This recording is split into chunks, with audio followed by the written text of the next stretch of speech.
Hey guys, Victor Landa here.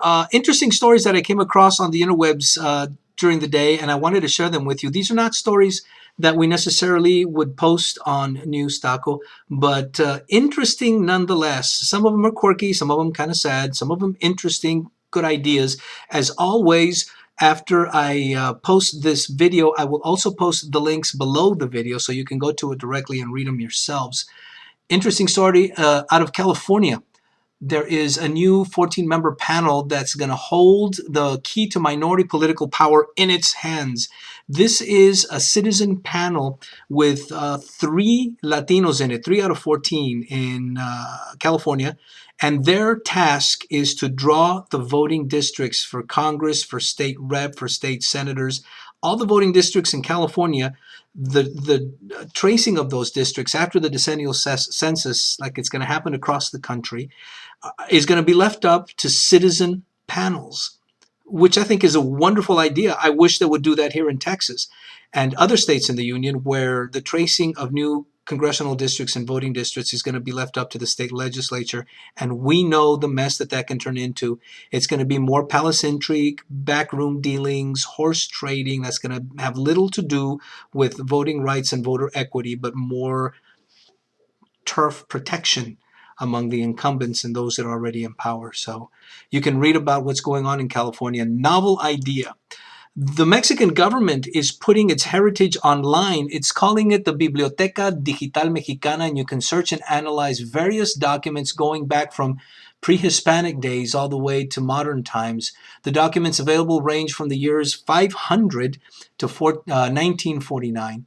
You can research ancient manuscripts like Chavero de Huejotzingo Colombino, Huamantla, Secuencia y Matrícula de Tributos, Teachialoyan de Coajimalpa, and La Serie de Marquesado del Valle. I have no idea what that means, but it sounds really cool. And for those of you who are really into researching your pre-Columbian, prehistoric heritage, this is a great place to start. It's called the Biblioteca Digital Mexicana, and I think it's really cool.